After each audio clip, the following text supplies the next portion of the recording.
Hello everyone, and a good evening and a very warm welcome. This is the Fairplay Patreon Q&A session, monthly Q&A, and we are meeting here tonight. There's Mary and Lorraine and Susan and Alison and Beatrice and Caroline and Dawn and Francis and Jill and Jackie and Pamela and Rebecca. It's really lovely to see you all here live, and I know that there will be some of you watching the replay too. So we're all going to say hello to you if you're watching the replay. So shall we all do that, everyone? Let's say hello to each other and anyone watching the replay. Hi. Hi, everyone. Hi, everybody. Hi. Hope everybody is well. Yeah. Yes, thank you. Thank you, Susan. Yeah. I hope you're well. Hello. Brilliant. Okay, fantastic. So there's quite a lot I'd like to cover tonight, and I've just been telling the people who are here live already, but we're going to go over various things, so it will be a mystery tour now for those of you watching the replay. And for reference, I'd like to say it's the 17th of November, so it's the 17th of November 2020 session. Brilliant. And also someone else just joined us. Ethna, you just joined us. Welcome. So I would like to start, by first of all, I have to grovel. I seem I always start with a grovel, whatever I do anymore. I'm going to grovel to you because I've still not sent out the recording track for the first Noel. And it will come tomorrow because I'm actually going to be able to finally record it tomorrow morning. So I will record it for you tomorrow morning and you will have it. But with that in mind, I'm extending the deadline for you. So obviously you can still get it in by the 23rd, but I'm going to extend it by a week to the 30th. And I'm also, oh, Susan's happy with that, good. Oh, it says Lorraine. And so is who else? Pamela's also happy. Oh, you're all happy about that, fine. Okay, that's good then. Although when you've got a deadline, you always manage it, don't you? So I know, I will if you're anything like me anyway, it's motivating. So there's that. And also next week, I'm not able to put in a Tuesday session, which I was hoping to put in the next Tuesday session to help anyone who's stuck, particularly on the tech side of things for the first Noel. But so in which case I'm going to run a little workshop on the Saturday at 8 p.m. Greenwich Mean Time. So if you can't make it, again, you can watch the replay, but it's really only if you're stuck after watching the videos that you get tomorrow evening. If you're still stuck, there will be an extra sort of help out session just to make sure everyone can get involved. So there we are. That's the boring little bit of dates and things, but it's all about a very exciting project. So I'm so excited, and there's been lots of nice comments about the first Noel arrangements. So I'm really chuffed that you all like it. And in fact, while we're on the first Noel, as Jill's just asked me in particular a question about the first Noel, she said, when playing a chord after single notes, do you place from the bottom up or all together? This is a question really, I'm not looking at the exact piece of music as it's linked to first Noel, I'm just going to do it straight away. That is kind of across the board useful, I think, when, even if you weren't playing single notes and then going into a chord. I personally think, and everyone, I actually heard from somebody, I don't think it was with this group, that teaches that a teacher had taught her to place from the middle of the chord and then place the fingers either side. And I said I couldn't see a reason why that was a problem, but I've always taught why that would be, it wouldn't work. I can't see at all why it wouldn't work. The reason that I teach from the bottom up, and I would always suggest bottom up placing, Jill, if you can, is because if you can't see your left hand and you place from the bottom up, you can see down the strings where your fingers are going. So you often can't see your left hand when you're placing it, and it tends to then lead us to lift our fingers up when we're putting our fingers down on the string. Susan's nodding. I've been here too, Susan. Okay, so we think, oh right, okay, I'll go there and there and there. Oh, that's good. And then you adjust your technique if you're feeling really good, or you don't, even worse. Okay, so if you place from the bottom up, if you go 4, 3, 2, 1, you can watch your fingers go on, and it just gives you that sight line to see where you're placing. The end goal is always, in my opinion, to place in groups, and to place all 4 at the same time or all 3 at the same time. So what I would say is that if your muscle memory and your memorization of shapes isn't quite ready for you to be able to always just land, first inversion, second inversion, seventh inversion, whatever it is, if you're not quite there yet, then always aim from the bottom up is how I teach. But it's not imperative, because this lady was saying that I don't know whether you're here tonight, if you are, but I thought it was I can see why someone would have suggested it on the triad chord. Her teacher had suggested putting finger 2 down and then you're placing either side, and I can see why that logically works. My big thing about the placing from the bottom up is also that it teaches you to think harmonically. So for those of you who are who already know about your inversion chords and things, it's the lowest note that gives that chord its context. So the notes within the chord make the actual chord name, so like C, C7, D minor, whatever it might be, and then the order of the notes are what gives it its its character within that chord, you know, because they sound different, you know, if I play like that, or if I play like that, those were all C, E, and G, but they sound different. In fact, Jill, I remember us once talking about arranging and saying that you might put one of the inversions on less prominent beat. You know, beat 1, you might quite often aim for the root, but then if you're filling a bar, oh, I've got a weird lever, that's why it sounded so odd. You might put a second chord there. I'm sure we've had that discussion. If it wasn't you, I'm sorry, but it might have been over the Robin Bone chords again, because he often does that. I've digressed. So this is what I'm trying to say, is that both of what you suggested are good ideas. You know, do you place from the bottom up or all together? The answer is if you can place all together and your hand and your muscle memory and everything is ready for that, Jill, I would personally aim for that. And if it's not quite there, then placing from the bottom up is a brilliant go-to. Yeah, so then I would say that for anything. Cool. Okay, brilliant. So with the first Noel, that was just linked to that comment on that, and that's hopefully useful. Brilliant. Ethna, before you arrived, I said that I was going to talk. Your email basically sort of talks about what motivates, you know, motivation in a way, doesn't it? Broadly speaking, that you sent me, and so I thought I'd make motivation our topic for tonight. So we will go into groups and we will talk about, you know, how we motivate ourselves and what we can do to motivate ourselves. You know, so things you already find that work, and then we share ideas of what other ideas may work. But I'm going to stick with the technique for a minute. So Lorraine said, could you give me any tips on playing 1-3-8 chords, please, as it is feeling uncomfortable at the moment? So let's just look at the 1-3-8 chord. So I'm sure I think you all know about the way we're talking about it when we say 1-3-8. I've got my hearts too close together tonight. Right, see if that's better. Yes, it is. Okay, so if you're playing if you're talking about 1-3-8, 1-5-8, 1-5-10, as I'm sure you're aware, but just let me go over it once to make sure. If you are if you're starting on a C, the C is the 1. It's the first note you're starting on, okay? And then the 3, if you count, and you must always use the lowest notes as your starting point, include that in your counting. You know how sometimes when you're counting on from a date, you start the number after or whatever.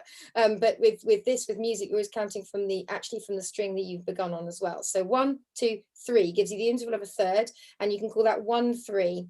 And then the 8, 1, 2, 3, 4, 5, 6, 7, 8, 1-3-8 chord. Okay, so that's where this comes from.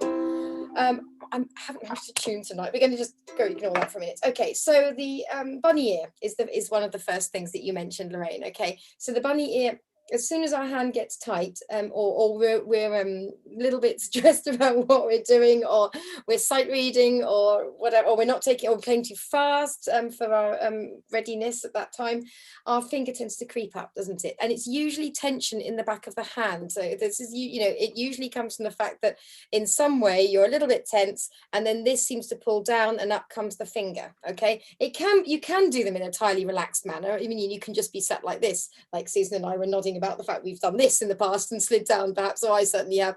You know, sometimes it can just be because you actually have your fingers just upwards. But if you are aiming to have them down and then it's creeping up, it's usually to do with tension.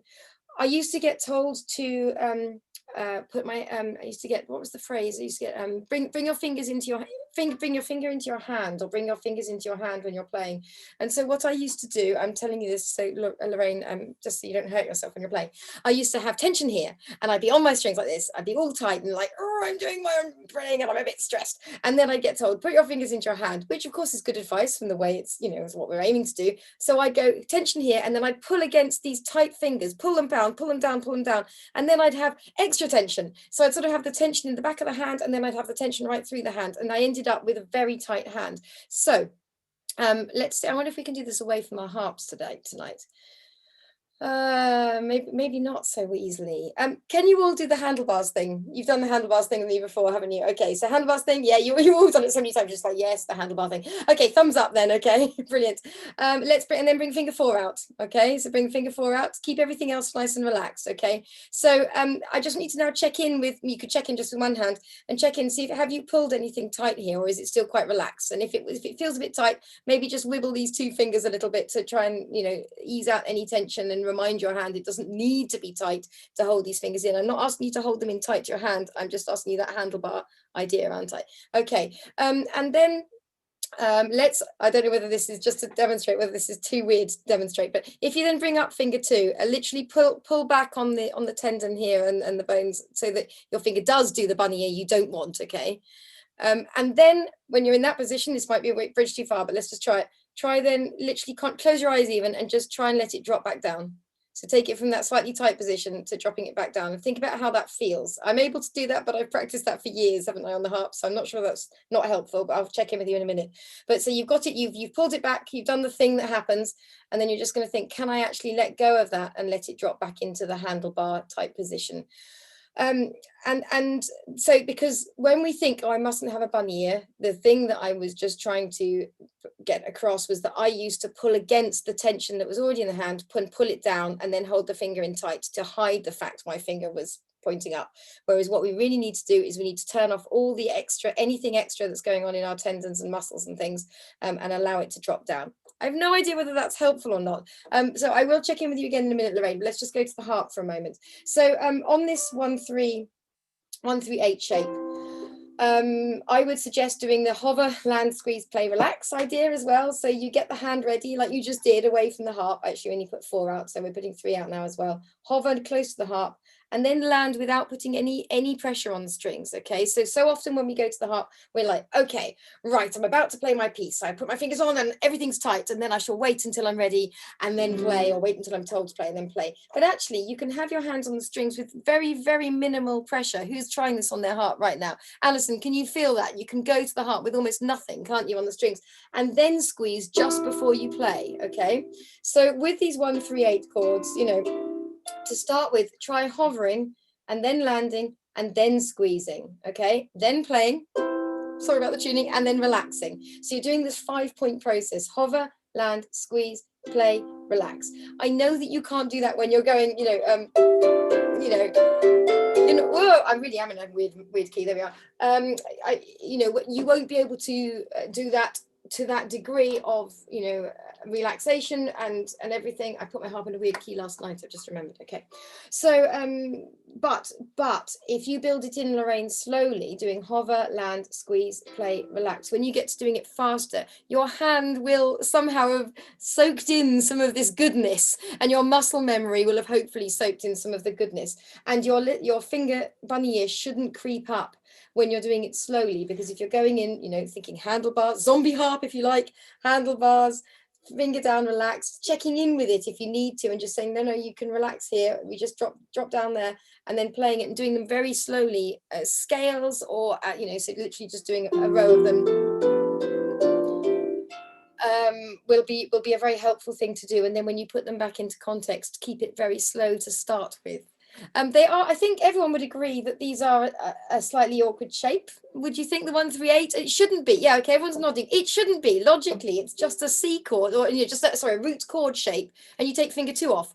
And that's perhaps another thing to remind ourselves is this is a hand position you've been doing since your very first arpeggio, okay? It's just you're doing one thing less. That's all you got to do. And so somehow you have to kind of coax your brain into that as well, because I think even when I told myself that, I felt a difference in my hand position, believe it or not. And I find that I often tighten up when I'm doing these. And so it's just checking back in with your hand. Maybe play them very softly, pianissimo as well. Sometimes if we're doing things, I've had students come to me who've really overplayed on the harp and slipped off the strings quite a lot. And so I've sent them away to do pianissimo practice for a few weeks, to try and really get used to. It's a different sort of control, isn't it? When we're hard and tight and all the muscles are, and everything's right in the heart, you're like, you're in control. You've got it. I've got this, But actually being able to play with very little articulation, very little squeeze, is a very different kind of control as well. And it will help lots of other bits of character in your playing too. So it won't be practice wasted. So Lorraine, those are some thoughts, and also hopefully just nice to know that lots of people nodded when I said, do you find the shape awkward? And so Lorraine, I'm going to check in with you now and just see if that's helpful, and just have a chat with you about it, if I may. So hello. Hello. Would you mind unmuting? Okay. Hi. Yeah. Hi. Yeah, I think what you said about tension, yeah, it is exactly right. Right. Okay. I think I've got. It's almost as though I've got to do this. I've got to do this. Get this right. Yes. Yeah. Yeah. There's so much brain, so much of you, fingers up, fingers down, thumbs up, elbow out, get the notes right, get the rhythm right, and then you just do this, don't you? So yes. So will you take some slow practice, do you think, on it? Yes, I will. And some relaxation practice. Yeah. So yeah, thank Okay, you. good. Okay, and I really, I held a lot of tension in my hands for a lot of years, and it creeps back when I'm under pressure still, and I ended up with tendonitis. I ended up with all sorts of things. So do take care of yourself. And what I wish I'd spent more time years ago on was hover and squeeze, play, relax. I wish I'd done loads of that, so I really recommend that. Brilliant. Okay, fantastic. Thank you, Lorraine. And I know you asked me about glissandos too, but I'm just going to go to some other questions first, so thank you. Actually, no, yeah, go on, I'll ask you about them now. What was it you wanted me specifically to tell you about the glissandos? I don't think it was me, Shelley. It Oh, might beg be your the other pardon. Lorraine. No, it wasn't. It was Jackie. I've just looked. I'm sorry. You did ask me a second question. The mandolin. Okay, Yes. the mandolin. I'm not sure what I do on my CD, and I meant to listen because I can't remember. Isn't that awful? I think I'm going. Am I doing? Yes. I can't believe I did that on a CD. Right. Okay. I've literally forgotten. I think. I've got to remember how I did it then. I can't do it very well at the moment, but I'm sure we'll come back. I think. Yeah, okay, like this. This will have come from Edmar or from what are they called? The Corbelin brothers, I think, this technique. So it's a Paraguayan or Colombian thing, or a thing that you hear these guys, those harpists doing. Their harps are much lower tension. They're on nylon strung harps usually, so the tension is lower. So it's going to be much harder this on a gut strung harp. This is a carbon fiber, so it's somewhere in between. I'm using 2 fingers. I'm trying to hold my hand position very similar to normal. I will make myself big. Hang on a minute. If I'm not big already on your screen, let me see if I can make myself bigger. Okay. Oh no, Lorraine, you're still on screen. I do apologize. Let me remove that. Hi. Okay. So you can keep your technique exactly as you would normally, thumb up, and then I'm rubbing backwards and forwards on the string, and I'm not worrying about my nails because of course in Paraguay they use their nails, don't they, even, so they are not shy about that. And I'm rubbing backwards and forwards, so I'm going I've shown you strummed chords where when I strum I go down with a nail and up with the fingertips, down, up. It's like that, but in a tiny position, so back forwards, back forwards, back forwards. I'm out of practice. I can't do it.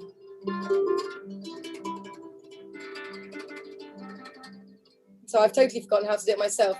But that is the theory behind it, is rubbing backwards and forwards. Has anyone else seen the Colombian or Paraguayan guys do this and want to add to that? Does anyone want to add to a description on that? Because that, I believe, is how I was taught, and I'm still stunned. I put it on a recording and I've forgotten how to do it. Anyone want to add to that at all? Yeah, Jill, okay. Is there anything you want to speak about on that, Jill, or do you think I've remembered that correctly at least? Okay. Yeah, you've done. That's right. And they have long nails, don't they? So for them, they can literally use the nail either side. But I think those things they've got, which they come. Yes. Do they use those for the tremolo as well, or the nails? Yeah, you're doing it right. Yeah. Am I using 2 fingers or 3? Well, do you know what? I've put my fingers all together, Ethna, and I'm using them as one. I'm using them as one, but actually contact-wise, it's just finger 2 really, but 3 is catching a little bit. But I think I'd find it very hard personally to go like that with just one. So actually holding them together so that they behave in one motion makes it stronger for me to be able to have control of. So this is the Shelley guide, okay, to doing this. I'm sure there's a better guide to doing this. I will always tell you when I don't know. Okay, or when yeah. So yeah, and it sounds very effective. Yes, I do, don't I? But you know what? I did record that CD a long time ago now, and I've stopped playing a Hedonos like that. But you can hear it's coming back, can't you? This technique, it's nice. I might use it this Christmas now, Lorraine. I challenge myself to record a Christmas tune now with that in. Brilliant. Okay. Depends on the relative lengths of your fingers. Yes, I'm sure that's exactly it, Caroline. So you know, you might find that you find it okay just to use one finger backwards and forwards, or you might decide, we might all find, if we all tried this, perhaps we could and then report back, that, you know, it's easiest to move your hand like this, but depending on your finger lengths and everything, you might find that it's just your finger 3 that makes the contact while you're doing it, or just 2. But the important thing is that you are going close into the string, you are rubbing your nail across it backwards and then forwards, back. So in real slow-mo. I've gone small again, haven't I? Oh no, maybe I haven't. Am I small on your screens or big? No, big. Okay. I need to change it for the recording, I realize. Okay, there we are. So I'll do it in real slow-mo. So I'm going for the F. I'm going to brush past it and just catch. And then I'm going to brush forwards and just catch. I'm going to brush backwards on it, away from myself, and just catch. And you're trying to, you know how when we're playing on the skin of our fingers, we always say play nearest the edge as possible, because if you're near the edge, it's easier to come off and not buzz, and you're not dragging loads of yourself across the string. I think, and you know, I'm no expert by a long way on this. I've never tried to teach this to anyone before, but I am literally just trying to use the edge of my fingers and my nail to do that. Okay, does that make enough sense for people to try? Has anyone just tried that and found they can do it, or that it's okay? Pamela, is that all right? Is it possible in the description? Good, brilliant. Okay, it's a nice sound, isn't it? And you know, when you do, you hear, you know, if you hear sort of, you know, I'm just trying to think of a really famous tune where you hear it. Is it in the Bellbird? Because that's a really famous Colombian tune, isn't it? Anyway, it's a sound you hear. If you go and listen to, you know, next time you're listening to a Paraguayan harpist playing, you'll now hear it and you go, oh, that's the Paraguayan tremolo. Okay, brilliant. Finger 2 for you, says Caroline. Okay, brilliant. Interesting. Fantastic. Okay, brilliant. Right, the last technique thing, and then we'll get onto something that we can all chat about a bit more, so you don't fall asleep on me. Please don't fall asleep on me. The last bit of technique was Jackie mentioned about the glissandos, and this may bring up other questions about glissandos because it's a massive topic. Glissandos, you said they're 2-octave glissandos, so I'm going to need to check in with you to see what you meant by that. But while you're preparing to unmute, with glissandos, I'm sure you all know, because you're all pretty advanced harpists, you know, the glissando is like the simplest thing in the world to do. It's the thing you teach someone when they say, oh, can I try your harp? And you say, oh, yes, of course. Tell you what, why don't you run your finger across the strings? And they go, oh, and they've played a glissando. You say, well, you've played a glissando, isn't that fancy? And, but of course, to actually play them nicely, there's a huge art to them, really. And I very happily share you some ideas. And I think you've all got access to the Christmas immersion I did in 2018, because I've given it to you as a gift. And so I think that talks about some of them. So without further ado, Jackie, what is it you would like to know specifically about glissandos? Well, I watched the 2018 immersion, which was great. Brilliant, good, I'm glad. And I've tried all the glisses, of course. Good, okay. The last one, the 2-octave one, that I couldn't quite see what you were doing in the left hand. Oh. So were you octaving in the left hand, glissing up and then stopping it in the left hand? Probably, without watching the video, because this is the thing about glissandos, you know, and actually, Jackie, you've done Flourishing Harpist, haven't you? So, you know, in Flourishing Harpist, one of the things that when we do the dreaded week 6 of 50 million videos about working out your fingering, glissandos fall into that category too. And actually, that's another whole 6 videos I could put in that week, isn't it? About, but you know, with the glissando, you choose where you are going to, you know, you would choose what you're doing, depending as well on where you're coming from and where you're going to. So it sounds to me like, you know, an octave and a glissando. I would probably, you know, if that was what was going on, if it was a 2-octave glissando and I wanted to start it in some way, you know, I'd probably very often, if possible, if my finger, you know, if what was happening next and before allowed me, do left and then left and do the glissando in the middle, because it's just a lot easier than trying to stop with the same hand. So wherever possible, I would try and swap hands, because it also just means you have your finger there ready and you go for it. But if it's something you couldn't see in the left, Jackie, I suspect you're right. I suspect it was an octave. And was I suggesting it for an introduction to go something like, and then go into, yeah, okay. So that's it's a go-to for me. So I just thought it might have been that. So yeah, so an octave on the dominant of whichever key you're going into. So counting up 5 from, if you're in C major, count up 5, takes you to a G. Play an octave G, and then you can go wild. It's the opposite of a kerfuffle, you know. You can do it.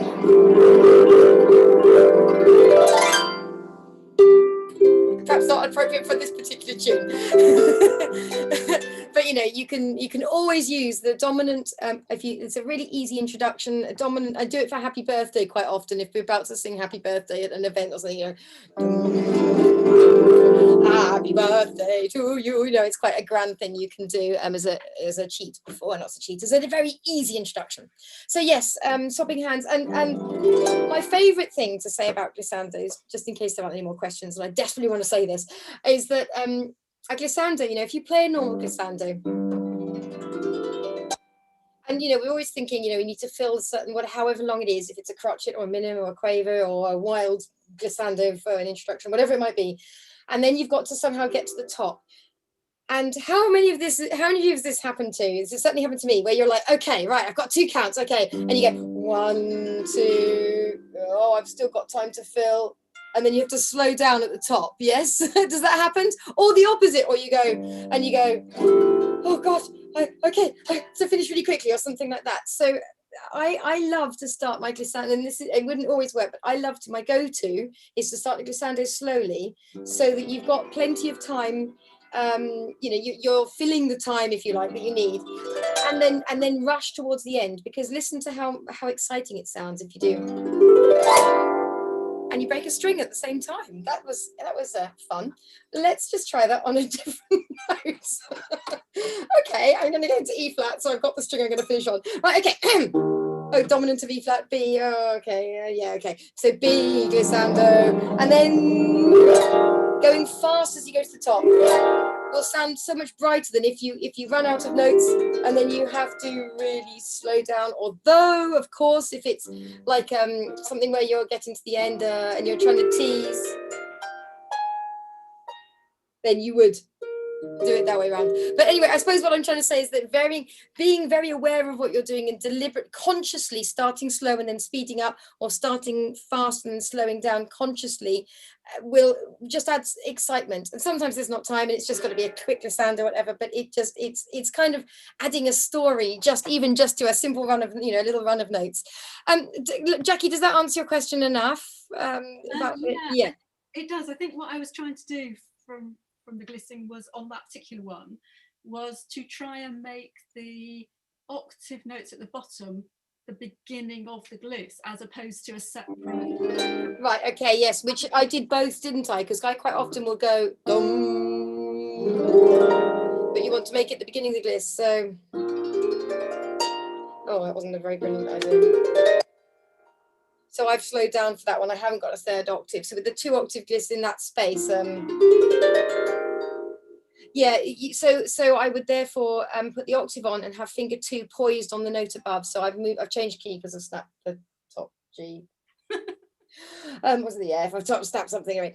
So I'm on a B. I've put my octave on the B. I put my right hand onto the C, and then I'm going to gliss,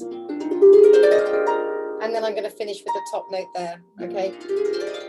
But to not have the gap, you might even need to practice going. Sorry about the buzz. And then,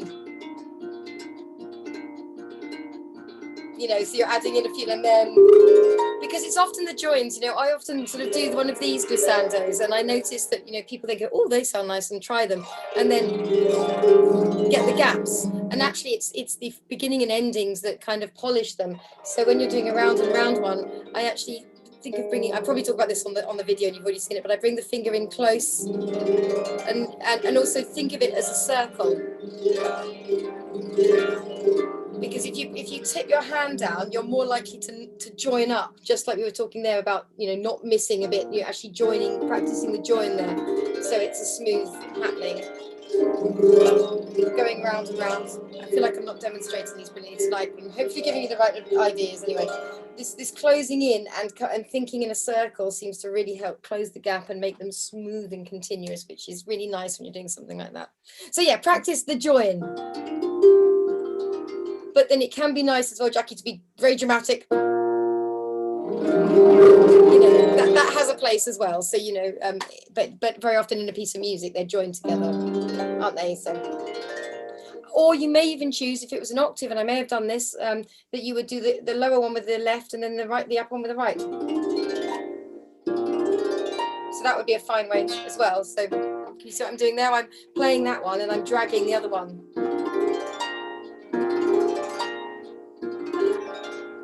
So very much like with, you know, in the Flourishing Harpist, where I say, Well, you've heard me say it so many times, ask 10 harpists, you're getting at least 9 different answers on how you should do something. But what really matters is that you choose an idea and then you practice it in context and you stick to that idea. So rather than flitting between the two, so your hands and your brain and your muscle memory and your eyes and everything get used to what you're doing. That, I suppose, is the most important thing of all. Yeah, brilliant. Thank you. Enjoy sparkling with glissandos this Christmas. It's great. Okay, thank you very much for the question, Jackie. That's fabulous. Okay, so it's past now. I'd love to move on to sort of our topic, and that I want to sort of the wider topic I want to talk about, and then allow you to chat about it in groups a bit. So we'll have a little breakout, and then we'll have another breakout too at the end, or another chat, a free chat at the end. So, and then Caroline, I haven't forgotten your more techie question as well, I promise. So yeah, Ethna, do you mind me talking about what you mentioned in your email a bit, or would you rather I kept it more general, or I don't know how you feel about it? Where are you? You're hiding from me at the moment. Let me find you first. I'm here. Hi. Do you mind if I mean, I'm just going to talk about, finding motivation and. That's fine. Cool. Okay, brilliant. Okay, fantastic. So Ethna did one of the 12-week courses and you did Flourishing Harpist, and it's a bit of a bombardment, I know. And then you were saying that sort of because we're not meeting weekly, it's not quite, you haven't got the same momentum that you had. I think that's basically in essence what you were saying, wasn't it? And is there anybody else here feeling the same? That's done, you may have done a really big course somewhere, and then yeah, okay. So it is easy to lose the drive, isn't it? So I just wanted to talk about ways that I motivate and then find out ways that you motivate, and just see if we can all motivate each other. And then also perhaps at the end talk about perhaps what else I might be able to offer that might be able to help. So if we can think of something else, I want to be able to be as useful as possible. This is a new project, isn't it, this Patreon? So I want to make it work for you guys. So anyway, but motivating, what motivates us to play the harp? Why don't you all text me in the box? What if you had to name one single motivation, what's your main motivation to play the harp? This isn't to practice, this is just to play the harp, full stop. To play the harp, full stop. You can type that into me. So when we're playing the harp, it can, we often have an underlying motivation. Sometimes it can be hard to work out what that is. I remember Rebecca, are you here, Rebecca? I remember having a very frank Q&A with you in Start Heart once, where I was just like, I didn't know what used to motivate me. And, I remember being really like brutally honest about, I can't remember how the discussion went. I remember it was one of those times when I came away after going, should I have shared that much? That was an overshare.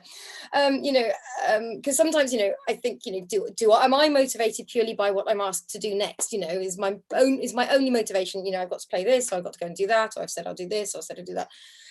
But originally my motivation was not to play for people, and I'm not 100% sure it is now. My motivation was very much this burning desire to play the harp over everything else, and the love of the instrument, and almost playing to people. And it's not the case now, this has moved on, changed for me, but playing to people was like the absolute no. It was the thing I had to do, because at school you were made to play for people. I just loved music and the harp and the instrument.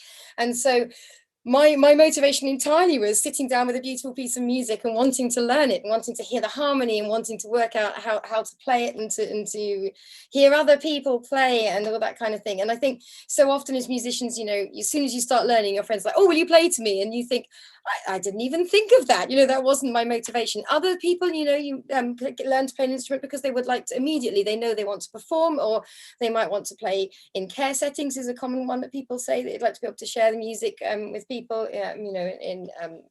in care settings or whatever it might be, or to play for family. I had one harpist, one student who was motivated because every time the family got together, they'd do a sing-along. So all year we'd practice, for their Easter event and then their Christmas event. I used to love it because we'd be working on stories for her little children and songs to sing with and everything like that.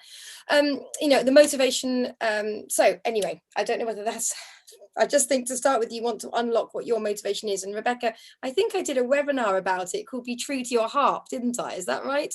Where I kind of, so I invite you, if anyone, I know Ethna, this isn't quite what you were talking about, but if anyone's sort of not sure about their journey, I remember, I think it inspired me to do that webinar. So that's available for free on YouTube somewhere. Okay, so then what motivates me? Well, personally, deadlines are really useful. So if you feel that you are not motivated to do something, promise to do a concert for your family, or to send say, right, for Christmas, for instance, say you're all practicing Christmas tunes at the moment, your motivation might be for the next 6 weeks, or however many we've got left, I want to send Auntie so-and-so a video with me saying, hello, Auntie so-and-so, I'm missing seeing you so much this Christmas. And so I wanted to send this gift to you. And then you want to play a tune for them. So, you know, and then once you've committed to that in your head, then, you know, if, for instance, when I've done my CDs, I've gone away, you know, I've booked the sound engineer, literally. And then I've gone, okay, this is real. And then I've written down the 12 songs that I want to record. And then I've written down a lead sheet for the 12 songs I'm going to record. And then I've worked on my own arrangement, you know, and I've sat and usually if I've got something big coming up, I will say I need 2 hours a day, and that will be it. It will be 2 hours a day on that thing, whatever that thing is. And my motivation will be that there's something that I'm going to do at the end of it. Now that I know is a lucky situation to be in from that point of view, but it does help. So we can find motivations. It might be, you know, not at the moment, but, you know, playing for coffee morning for friends, or playing for a friend's wedding often comes up for people. Playing, you know, just taking your harp somewhere, or going and sitting out in your garden and playing for your next door neighbors who can't get out much, or whatever it might be. You know, all of these things can motivate. Playing in an ensemble can motivate, can't it, Jill, Mary? You know, it makes you practice because you think, oh, I'm going back next week, and Caroline, and lots of you, you know, oh dear, you know, Shelley will expect me to have learned that by next week. She won't go over it again, you know, whatever it might be. Or, you know, or you might be going at harp events is extremely motivating as well. So, you know, going to attend a harp event, you just come away so excited, don't you? Who's been to a harp event in person? Yeah, okay. And you just come away and you know, you just don't never want to put your harp down, do you, to start with? You can't imagine ever not practicing again. You come home, you're like, yes, I'm going to practice every day. Next year when I go, I'm going to be amazing. Blah, blah. And then after about 3 weeks, it wears off. But at that time, it's an amazing experience. So that is obviously a motivating thing too. But how do we motivate ourselves when we're just like us? And we haven't got something, we're not at the moment, for instance, we're not seeing anyone so much, we're not able to play with people so much. Some of you can, I expect, but some of us can't. And, you know, it is harder, I think, at the moment as well. So you know, there are various things you can do. You can I love the idea of a practice book. Some of you have heard me talk about this, where you put favorite pieces you love, so pieces that you've already learnt that you can play, and it's your go-to folder that, you know, once a week, maybe on a Sunday afternoon, you do a little concert for yourself. You literally get out your folder and you say, right, I'm going to have a real treat. I'm going to play pieces I know, pieces I love, nothing that's stretching you, just that reminds you how far you've come, reminds you how beautifully you can play, how beautiful harp music is, you know, something like that. Listening, so that's one thing that I'm really, really fond of. Another thing is listening to somebody you really like they're playing, you know, listen to their CD. I so often have a CD on in the car, particularly if I've got something big coming up, either that I feel is big coming up, you know, either something that's going to motivate me, make me think, yeah, I can play like that, or make me go, yeah, I want to play like that, one or the other, you know. So I find that really helpful. So I have loads of harp CDs in my car. Seems a bit mean because you can't hear the sound so beautifully, but you know, you could sit down and probably listen to one. Go to a concert, of course, is very inspiring and motivating, but then it's the nitty-gritty of, you know, your actual practice. 20 minutes a day is one of the things that I've always said to people who really can't find time to practice. Just show up at your harp. Sometimes, you know, you've done a whole day's work and you're exhausted, and you just, you know, you feel you can't see anymore. It's like, well, I just want to go to bed, or I just want to, I don't know, watch the television or whatever it might be.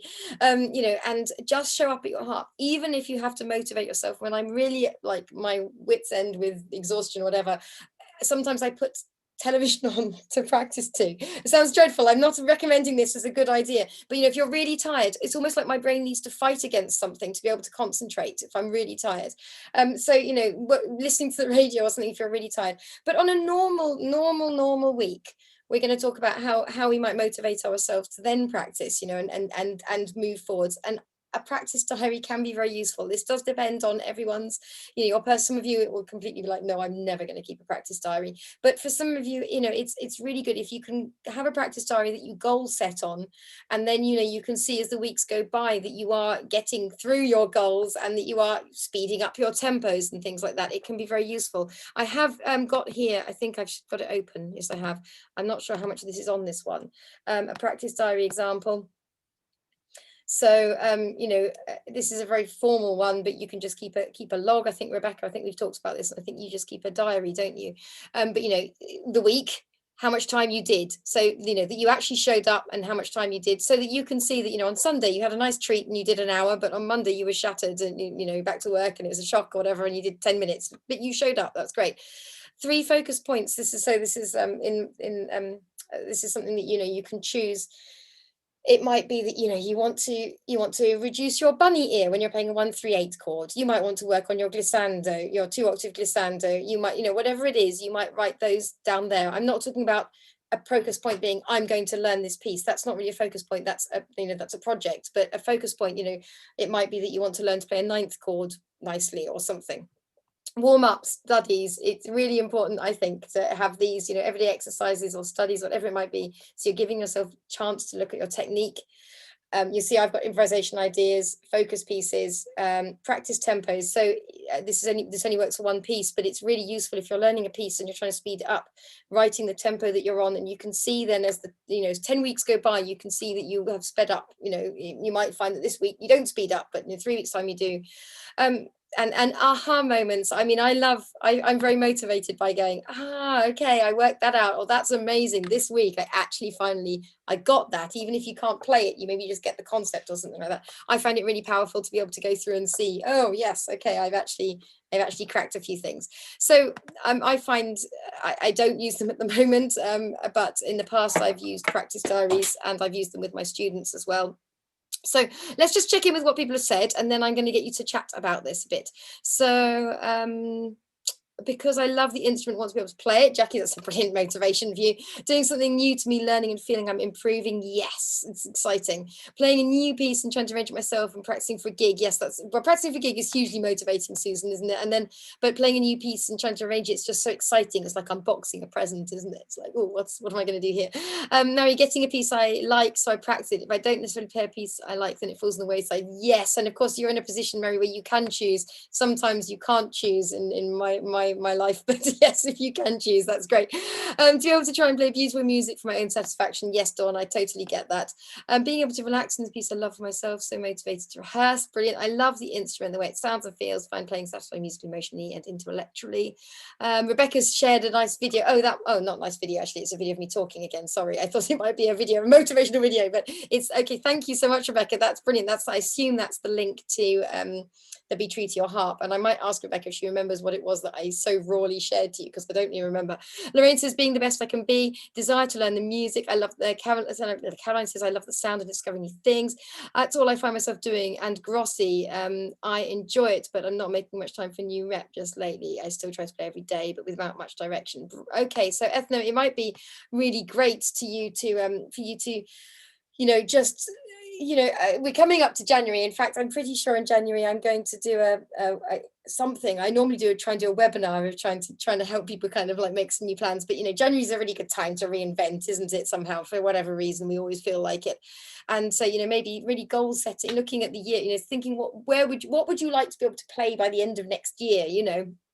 And you know, writing a list of, you know, things you definitely really want to be able to do, and then maybe some things that, you know, if possible, you'd like to be able to do, so that you don't overwhelm your what you'd like to do list or something.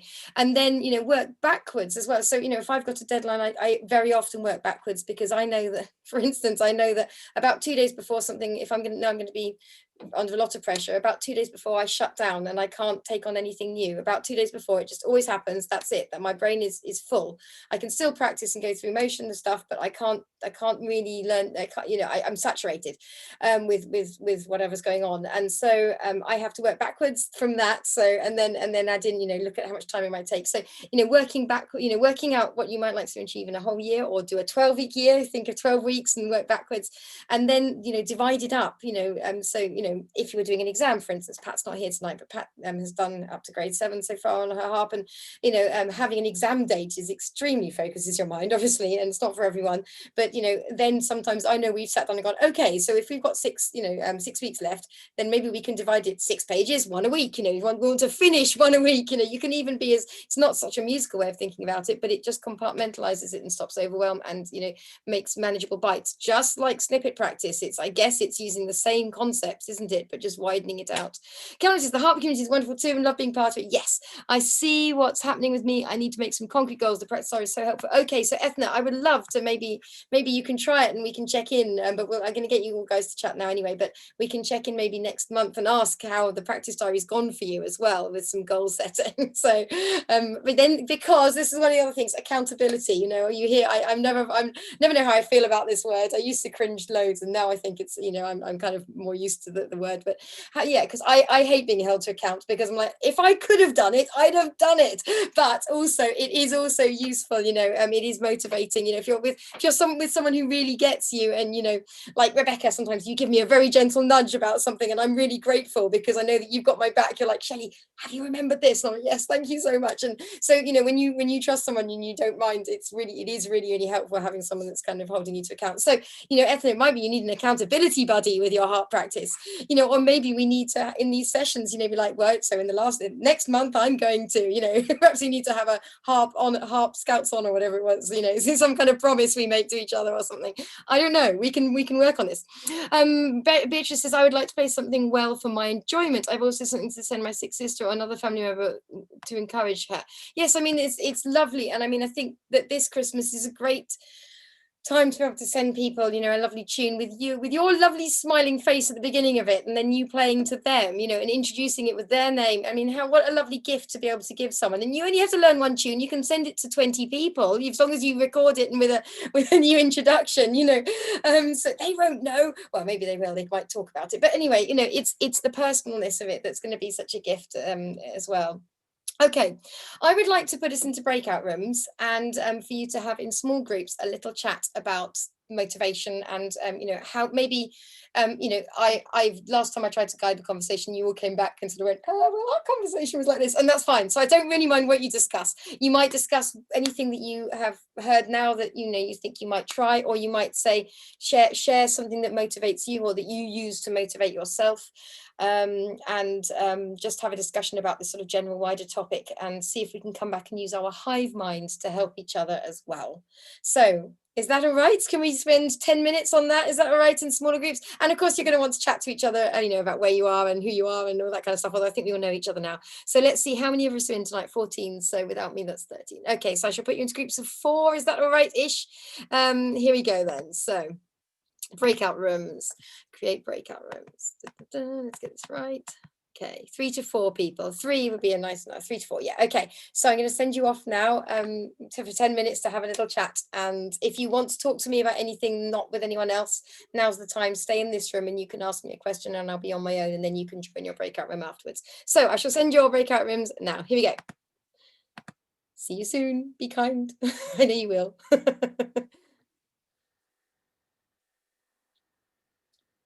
Shelley, can I ask a question just before yeah. we disappear? I put it early on, and you were talking about the 138 chord. Yeah. But do you remember ages ago I broke my wrist, and it's actually because I'm doing a lot of sort of practicing at the moment for the recording. Yeah. I'm finding, and I don't know whether it's the weather as well. Right. Okay. Yeah. Actually, is getting more painful, and it's using. I notice this when I use the 4th finger. Okay.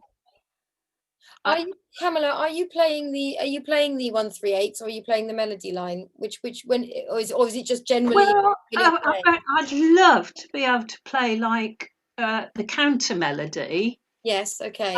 And I'm enjoying that. And say D of the you know, the bass line, okay. Which again is 158 actually. Yes, so it's a more common shape. I mean, I had this I had terrible tendonitis in my arm and my wrist, and my fingers seized up, in fact, when I was in my final of my degree, and it was very painful. I got given advice to play through my pain barrier. I think they thought I was just slacker or something. Anyway, so it got worse and worse, and it turned out in the end that I had a ganglion as well in my wrist. Right. Which I had to have removed. So I've got a Harry Potter scar. I'm very proud of my Harry, but it's still there. You see, isn't it brilliant? Yeah. So there's another Rebecca arriving. So I see you're going out for a walk, Rebecca. Is that what's going on? Or something? Anyway. Okay. No, yeah, it's super windy here today, so I didn't walk. Oh, okay, fine. Okay, so yeah, what I was going to say. So Pamela, I actually had to stop playing for a whole year in the end to get rid of this problem that I had in my wrist. So first of all, take it very seriously. Don't let anyone tell you to play. I'm particularly edgy about pain and playing, so I would always say stop. investigate what's going on, and check in with yourself, and see if we can get rid of this. So that we'll talk about some ideas in a moment. But what I was going on to say was that it does still hurt me if I'm not careful. So this is for life, this wrist. And so, if I was doing lots of 1 through 8 chords, for instance, and I did it for ages, my wrist would hurt. Or if I was doing something that was like this, and going on and on and on, relentlessly, I will get pain in my wrist, which is why, so orchestral playing is fine because you get bits and then you get time off. But, playing lots of solo stuff, I have to be careful to program nicely so that, So anyway, what I don't know, that's not the most positive thing to say. I suppose what I'm trying to say is that, we all have things that go on, and then we have to then be aware of them and look after ourselves. And so, I just mentioned then fleetingly that I program, I try and be careful with what I'm programming and what I'm expecting of myself so as not to aggravate it. And it sounds like you might have the same thing. You've got an underlying thing there and you need to be gentle with it. Well, I know there's a pin that probably needs to come out, but with COVID, I haven't been able to go back. Okay, so when the pin comes out, you may find it's a lot better anyway. Yes, my brother had a pin in his ankle, and it was much better when it came out. So, well, what would I say? I mean, I'd say is it hurting when you're playing? Is it hurting when you're not playing? Both. Both. Yeah. Okay. Yeah. Okay, well, I would give yourself a couple of days off, particularly as I've now extended the deadline by a week. So we'll give yourself a couple of days off and just play with the other hand. There's no excuse not to practice, but play with the other hand on its own, and see how that feels. See if it eases off. I don't know how you respond. I'm always nervous advising medicine or anything, but rubbing on, if you ever use, I believe if you're able to use ibuprofen, I believe actually rubbed onto it, if in case it's swelling, it can, that's what I used to do for my wrist, but obviously consult with, I'd forgotten I could do that. Okay, well, if you can, don't take my advice, check first, but I'm sure if you can. And the other thing, so give it some time out, see if it responds to that, and if it doesn't after 2 days, maybe give it 3 days, maybe give it 4 days, just to allow it to actually stop being painful. But one of the other things I want to say that I should probably say to everyone is useful to know, but I had a flautist friend who didn't end the final of her masters or something, and she couldn't do the end of it, and because she was having such pain in her wrist when she was flautist, and she so hang on, what was I going to say? So the problem was in her wrist, but in the end, it wasn't in her wrist, and she got terrible shoulder pain. It was at the bottom of her spine. It was the way she was twisting her back. So the other thing I'd say, Pamela, is be really careful how you're sitting at the harp, because we're complicated, aren't we? And so sometimes if you're not sitting straight at the harp and you're twisting, or your shoulders locked or dipped or something, it's putting a lot of I'm exaggerating. It might be a very small. The one that I used to do actually was I just used to roll it was a good top for showing this. I just used to roll my shoulder very slightly forwards and then play against it, and I'd get excruciating shoulder pain because you don't need to roll your shoulder forwards, hence the zombie harp jokes, because your shoulder is very complicated and does all these different movements, but all we need is the arms up. We don't need any tipping or rolling or anything. And so things can come from your shoulder that affect your wrist, things can come from your spine that affect your wrist. So just check in back on your whole posture, your whole body and everything as well, to make sure you're not aggravating it in some way. And then finally, hover, land, squeeze. Those 3 steps, I mentioned about the fact that very often we go on and we grab the strings, and practice hovering and landing before you squeeze. So think of it as that 3 steps. Very often we think grab, and we just think grab and hold as a one step. But if you can think it slowly enough, play slowly enough for a few days to really kind of think about this hovering and then landing without much under your fingers, much pressure at all, and then squeezing, then it's just going to, you buy yourself nanoseconds of time if you get used to this idea, that your hand is relaxed for like tiny little units of time longer than it would be if you just were tight the whole time. And I think that's what's really helped me with this ongoing, it is an ongoing thing that I have, and I don't really ever talk about it, but definitely learning to hover, land, and then squeeze was a big thing that helped me as well. Yeah. Oh, that's a great help. That's lots of ideas for me to put into my practice diary. Yes, exactly. Yes. Okay. Well, there you are, Pamela. You can still join your room. You've got 3 minutes left. So where did I put Oh, I will. I'll surprise them. Okay, Yeah, okay. Thank you very much. In fact, Alison sat there on her own by the look of it. So yeah, send you over. Yeah. So yeah, to accept that. Brilliant. And Rebecca, did you not get assigned? Oh, because you swapped. You lost your room. No. No, yeah, it wouldn't connect. It just kept saying joining room 3, and then it didn't connect. So I'll try again if you want to put me in. Yeah, or do you want? Is there anything you want to ask me, or no? No, I don't need I'll to send bug you you in about then. anything. It might not work. It might boot me out again. I don't know. Okay, let me see then if I can do this. I've forgotten. So I go to you and I go to assign to room 3. So Alison was sat on her own, and now you and Pamela are going to both arrive. Brilliant. Okay, I'll give it a try. Cool. It's not going to work, is it? Okay, it has worked. So if you are watching the replay, everyone is now in breakout rooms just for 2 more minutes. So I'm going to actually pause my video and I will see you again in 2 minutes. Okay, I've just invited everyone back, but no one's coming yet. 30 seconds, 29, 28. I'm sure everyone would rather just chat. And there we are. Oh, Ethna's back. Hi, Ethna. Hi, Susan. Hi, Mary. Welcome back. So I'm going to ask one of you from each group to be a spokesperson as to what sort of how your chat went. So I should have told you before. Wow. Okay. I'm looking forward to your group. We were talking about anything but motivation. No, we were. Yeah. Oh, come on, Marie. We talked about other things too. Yeah, no, of course we did. We talked about motivation. No, it's nice to talk to 2 ladies from the States. So, brilliant. Yes. Yeah. Okay, great. Well, I hope you had a nice chat, everyone. Alison, Yeah. I realized only just before, just a few minutes, that you spent about 8 minutes on your own, bless you. And then 2 people arrived to see you. But it's okay. I was motivated to practice in my 8 minutes. And we had that's something. I'm sorry that happened. Chat. Okay. Well, welcome back, everyone. Very cool. I would love to hear from one person as a spokeswoman from each group, just to share any. So you may have chatted about everything, but as one group have just told me. But if you have anything you think might be useful to share to the group about motivation, anything that cropped up that you thought was a useful nugget or that might be helpful in any way. So I'm going to just pick some people then. So I should mute. Etna's going to go first. Brilliant. Okay, just going to check everyone else is muted. So Pamela, I'm going to mute you, and Mary, I'm going to mute you for seconds. Okay.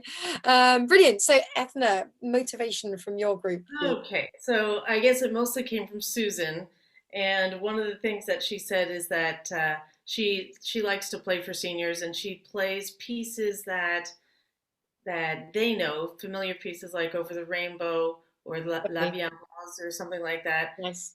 And it motivates her to practice, and I think that that's kind of important, is to include something in your rep that is calling to you because it's something familiar, and it might be easier for you because you already know where you're going. Definitely. Yes, that's really true. And that makes me immediately also think, Ethna, that very often we're trying to play to push ourselves on and to further ourselves, which is exactly what, all the courses that where you've done Flourishing Harpers, but Start Harp courses, they're all courses to help people kind of move forwards and grasp concepts and things, but it's very, very important to be where you are at and do something you're comfortable with. So if you wanted to do Somewhere Over the Rainbow, if you took it from a lead sheet, then you could write it or arrange it so that it was totally comfortable for you. That whole idea of single notes in the bass and a melody is very, very powerful and beautiful, so it's not to overstretch, but then when you play something that somebody loves, and the joy that it brings them brings you joy, and that's hugely motivating as well, or rewarding. Yeah, also your idea about having goals. I mean, I think that that's huge. Having goals and having accountability, and using that little homework book, which I have. It's sitting right there. Okay. I just need to use it. Yes. Because okay, fine. when I really held myself accountable, even just to myself. Yeah. I could run around the block afterwards. I was so excited because I met all my goals. Yes. And absolutely. I might not have perfected a piece. Yeah. So that's it sounds like that might really work for you then. I mean, that's brilliant. And the nugget that I got is like realizing, oh, maybe it's because I don't have goals. And I also have way too much music in my harp room. I need to allow like 3 pieces in here and my rep. Yeah, I mean that's definitely something that I struggle with too, is that, you know, I think, well, I want to do this, I want to do that, I want to do that, and it's totally overwhelming. And, you know, so choosing some projects, you know, it's not that you can't then allow yourself to indulge, but I literally think of it like that, like, okay, I'll treat myself to doing blah, but this is what I'm actually working on right now, so that you don't overwhelm your brain. And, you know, all that muscle memory stuff that we've talked about loads, you know, you've got to give yourself a chance, haven't you, by repeating something enough, by looping whatever you're doing enough, so that it becomes something you can really do. And then keeping that in those pieces that you've then, you know, almost mastered in your practice, in your happy file, or whatever you want to call it, you know, in the folder that you have the tunes that you love it and that you go to, so that you keep those up as well, so that when you want to go and play for seniors, then you've got a folder that you can play all the pieces in, you know, and they're almost ready. You've only got to play them through a few times, and that's motivating too, hopefully. Yeah, great. Well, it's like, Ethan, it sounds like we've unlocked some doors for you, hopefully, by the sounds of it, which is cool. Okay, brilliant. Which was another group? Alison, you had a very short group chat. Would you like to report back from your group? Would that be okay, please? It was short. I think Christmas is a great motivator if you like Christmas tunes to sort of get in there ready for what you're doing in the season, if we have a festive season this year. Well, we can have our festive season come what may, can't we? That's the brilliant thing. So that's the one thing that can't be taken. We can sit and we can play our harps and we can share them on video to people, which I think is a lovely gift. Even if you only do it via WhatsApp to your friend, you know, it's a nice thing to be able to do. Yes, Christmas is motivating. That's great. And did it come up, this idea as well, that I find Christmas motivating because every year you revisit the same tunes and you realize what you can do what's easier to you from the year before as well. I always, as a child in particular, used to relish getting out my Sylvia Woods 52 carols and going, oh, I can play the B version this year, you know. Yeah, I think it's also motivating, you know, from that point of view as well, because you revisit and you find things are easier. So yeah, cool. Anything else, Alison? I think 2 of us are beginners, so I think we're still just working on the improving bit. Okay, brilliant. Yeah, which is a great motivator itself, if you can feel that you're getting better one day to the next. Absolutely. Yeah. No, brilliant. Well, that's fantastic too. Thank you, Alison. Thank you for sharing. Brilliant. Right, Dawn, would you like to chat to us from your group? I don't know who you're with actually, but shall I invite you to unmute?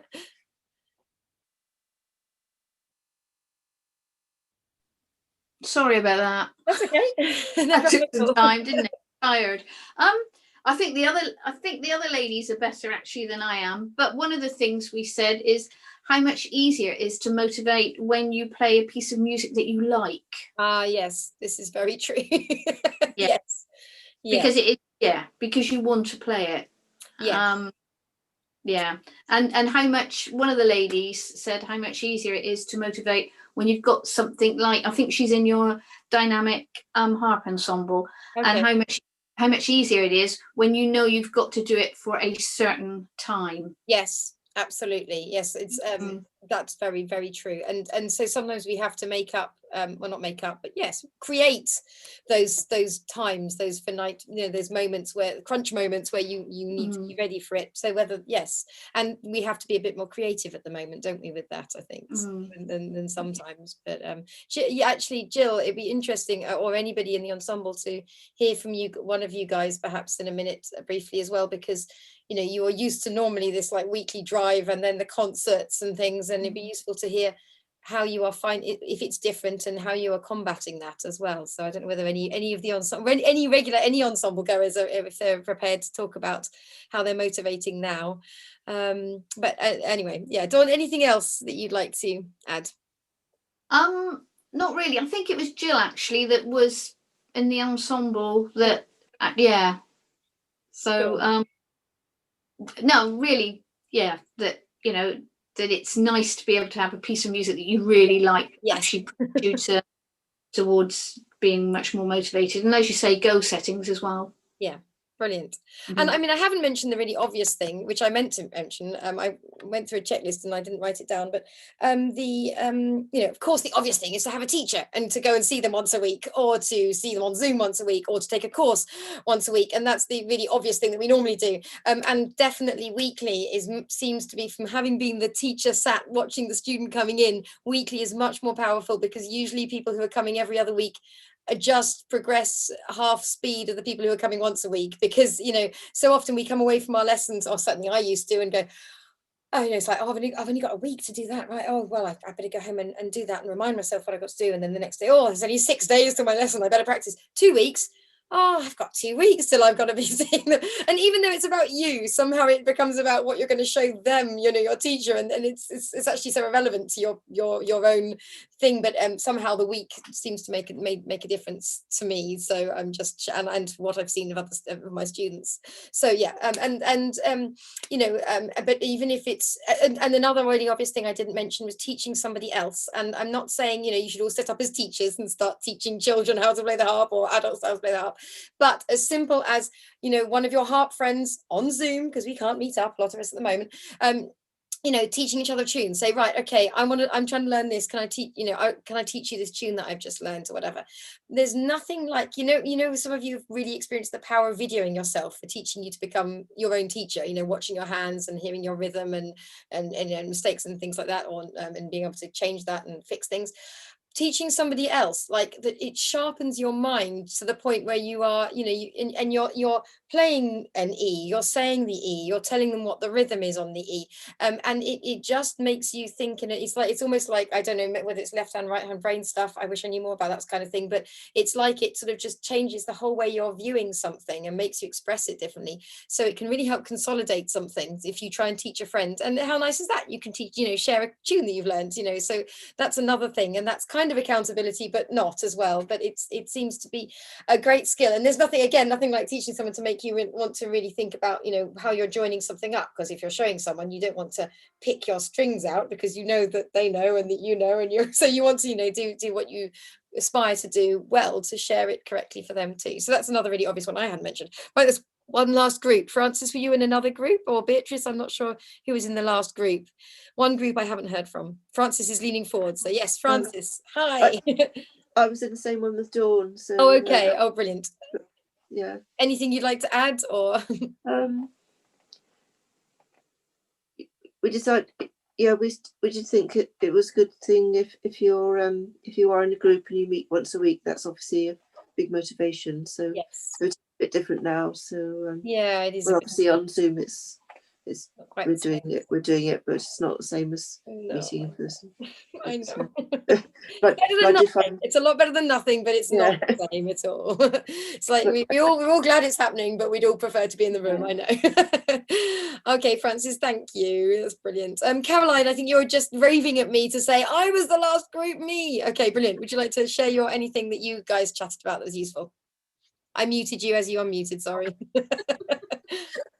Well, I think it was really all of the above that actually we talked about, but one other thing just occurred to me that we haven't already said, which is about sort of being kind to yourself and imperfect completion, and not feeling that you've got to be perfect, because that's always the killer, isn't it? That and it's very start harp of you, isn't it? Well, I'm sure it's across the board, but yes, absolutely. The spiral learning and imperfect completion and being kind to yourself, about the 3 biggest things I go on about in the early courses, aren't they?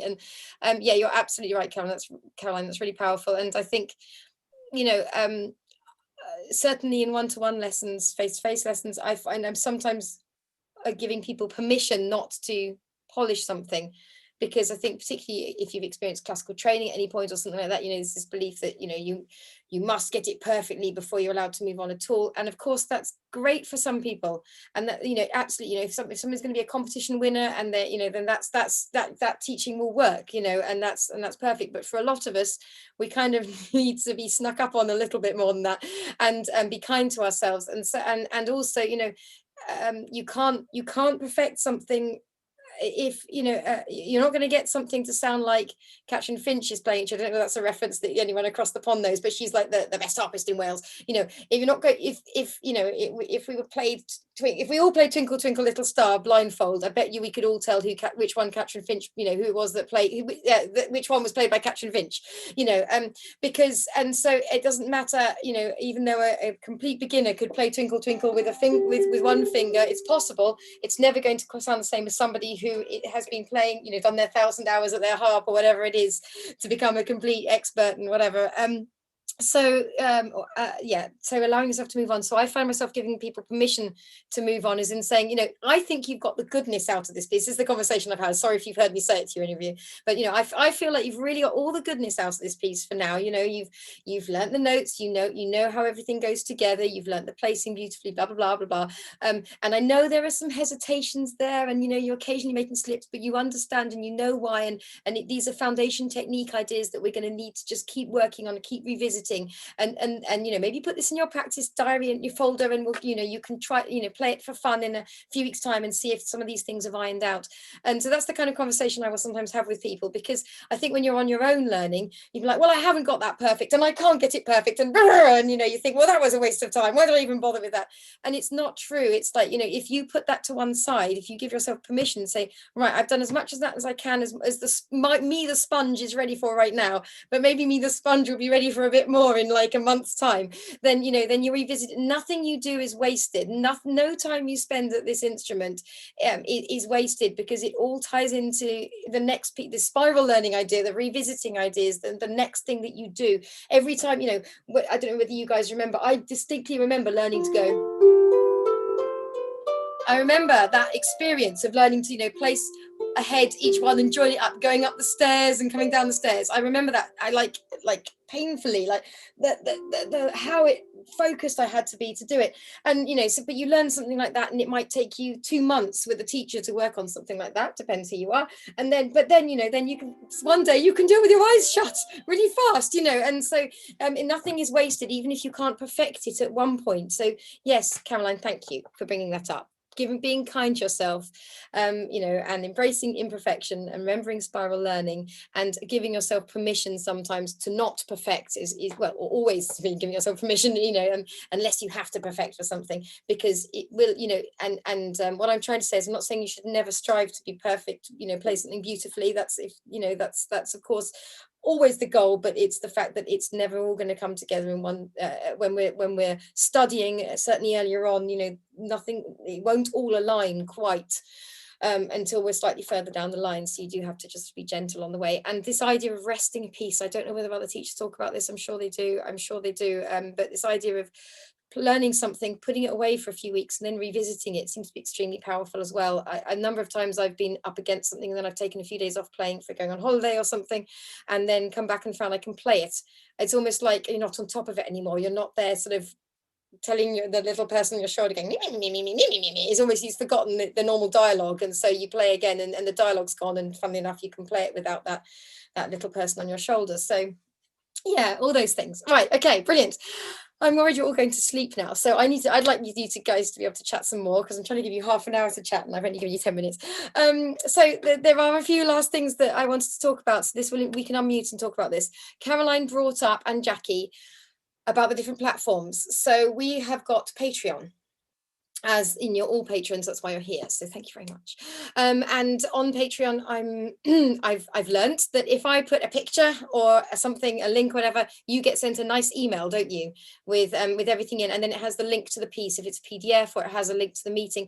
That seems to be effective to come into inboxes, is that right? I mean, it seems that everyone's satisfied and that works, people, great. Okay, and also it's a very good place on those things. So, if I've shared a piece of music and you've got a question about that piece of music, if you click the link, it takes you to Patreon, and then you can write to me there, and that comes straight to my inbox. That's a very effective way of you sending me a message about something specific. So, like if it was the question for tonight, Jackie and Caroline, I think, and Lorraine, you'd all posted under the meeting link, and that's ideal for I think, keeping everything in one place. That's brilliant. We also have, I can't even remember its name because I'm struggling with it so much. We also have Discord, which is the one that Patreon have given me as the option to link up, and so it links you up straight away. You only access it if you're a patron, and it's automated, and it divides things out into topics, which I like. So whereas on Facebook you get a continuous stream of things, Discord, you can actually hop into a different topic. However, I think you are all Facebook users, almost all of you. Is that right? So who uses Facebook? Can you give me a thumbs up if you use Facebook? So not quite everyone. So Yana, you do, all of you. So Mary's saying doing this, but Mary, you've got a Facebook account, so yeah. Part of me feels I should set up a Facebook group, because some of you that have done my other courses are then posting in Flourishing Harpist about this, which is fine, but it's just we haven't really got a home that seems to be working quite as a home. So I'm quite up for doing that now. I realized that I will be able to manage. I was worried about not being able to manage it, but it's going to be fine. If we do that, it's the searchability problem. Now, Rebecca is a searching Facebook pro, aren't you? And you can always find anything. It's like, if any of us don't know where something is, either you or Kate know, and it's amazing. And we're all so grateful to you both.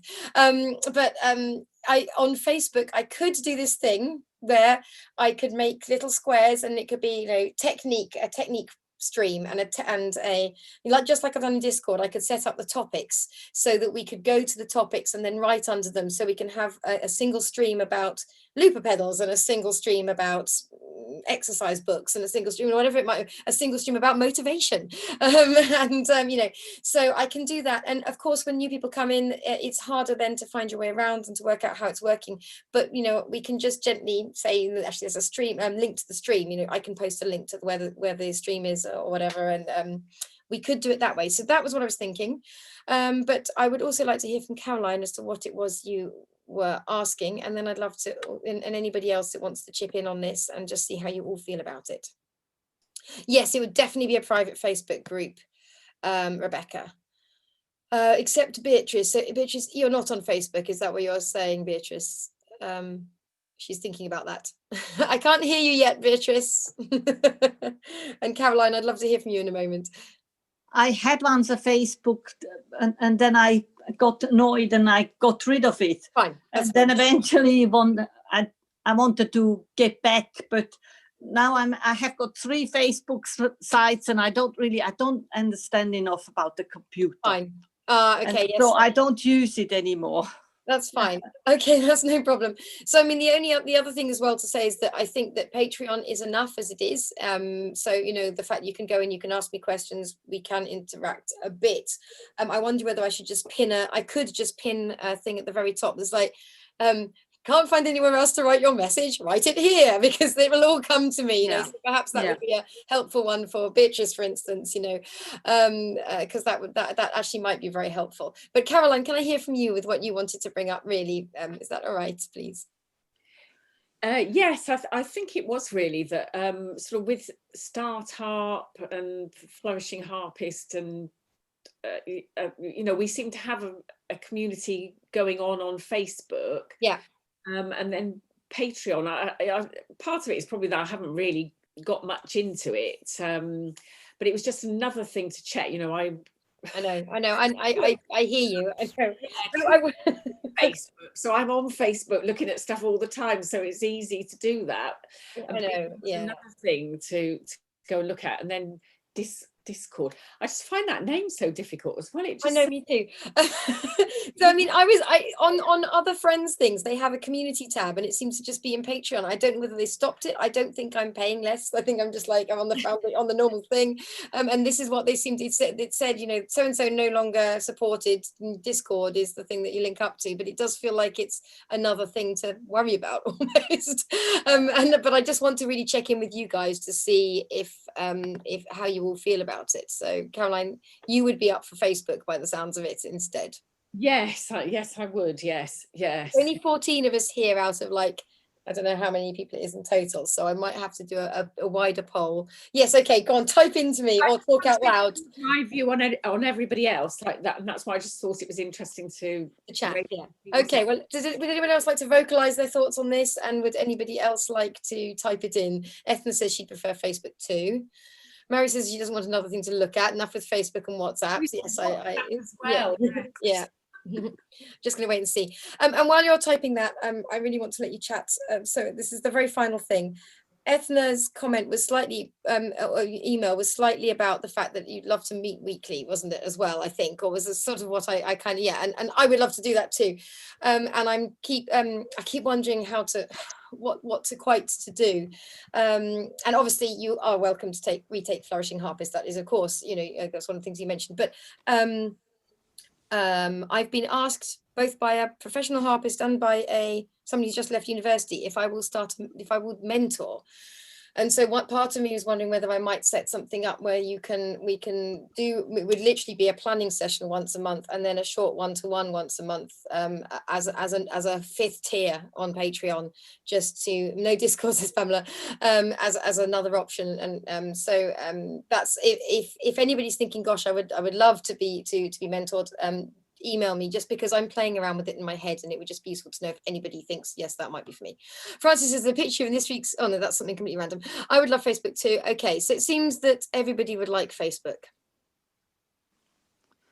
Okay, let me email out everyone on Patreon, and see if I can work out a way of doing that without getting hundreds of emails back.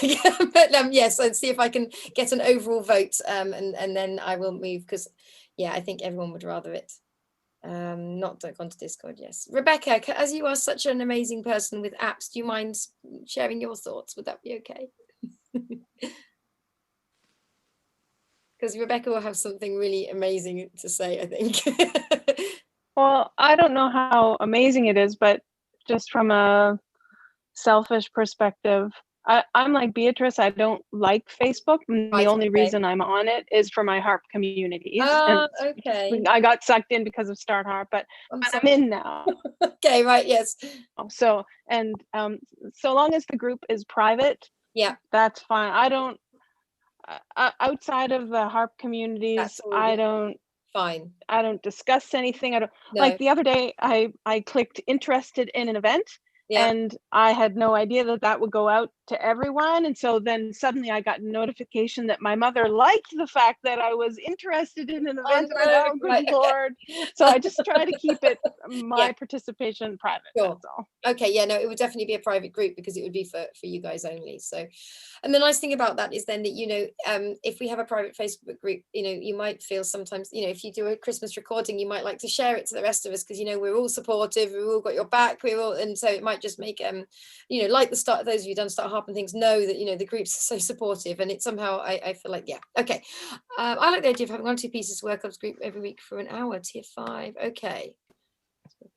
Okay, I'm open to all ideas, because at the moment I'm only doing 2 Tuesdays a month, so there are 2 other Tuesdays to play with, basically.